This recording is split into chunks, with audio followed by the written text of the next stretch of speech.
कल मैंने आप लोगों से कहा था कि 6 तारीख को शनिवार सुबह मैं भी आप लोगों से मिलूंगा दिल्ली हवाई अड्डे पर दीपके जी के साथ। यस, मैं अपने देश अपने घर इंडिया वापस आ रहा हूँ एजुकेशन मिनिस्टर धर्मेंद्र प्रधान का रेजिग्नेशन मांगने के लिए। तो अभिजीत क्या वो गिरफ्तार हो सकते हैं? ऑफ कोर्स उनको इसकी आशंका है।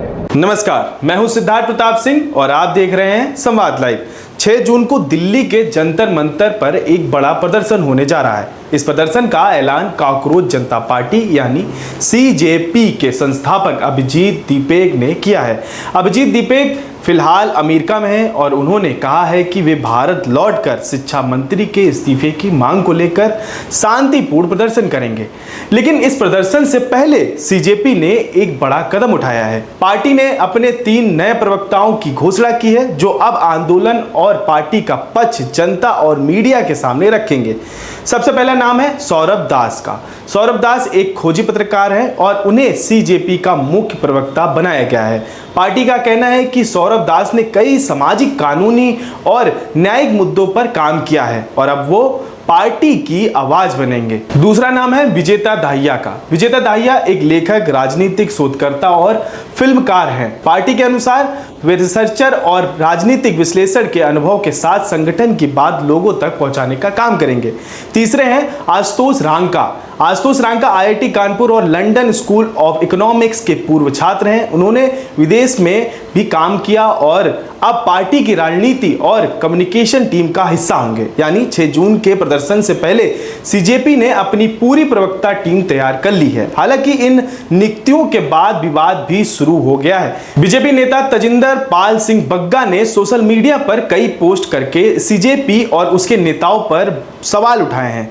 बग्गा का आरोप है कि यह कोई नया युवा आंदोलन नहीं बल्कि पुराने राजनीतिक विचारों को नए चेहरों के साथ पेश करने की कोशिश है। खासकर आम आदमी पार्टी से जुड़े कनेक्शन की बात की है। उनका यह भी कहना है कि सीजेपी के सभी आम आदमी पार्टी के सभी सदस्य हैं। उन्होंने कॉकरोच जनता पार्टी पर ब्राह्मण विरोधी होने का आरोप भी लगाया। ये आपके सामने फुटेज है।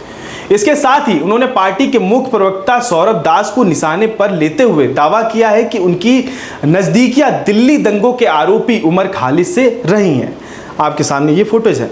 हालांकि इन आरोपों पर सीजेपी की ओर से कोई विस्तृत प्रतिक्रिया सामने नहीं आई है। बग्गा ने एक अन्य पोस्ट में यह भी आरोप लगाया है कि सीजेपी से जुड़े कुछ लोग पहले विवादित आंदोलन का समर्थन करते रहे हैं। उन्होंने यहां तक दावा किया है कि यह समूह दिल्ली में माहौल खराब करने की कोशिश कर रहा है। हालांकि यह आरोप राजनीतिक बयानबाजी का हिस्सा है और इन पर अलग अलग पक्षों की राय अलग अलग हो सकती है। दूसरी तरफ सीजेपी खुद को युवाओं, छात्रों और रोजगार से जुड़े मुद्दों की आवाज बता रही है। पार्टी का कहना है कि उसका मकसद शिक्षा, रोजगार और युवाओं की भविष्य जैसे मुद्दों को राष्ट्रीय बहस का हिस्सा बना रहा है।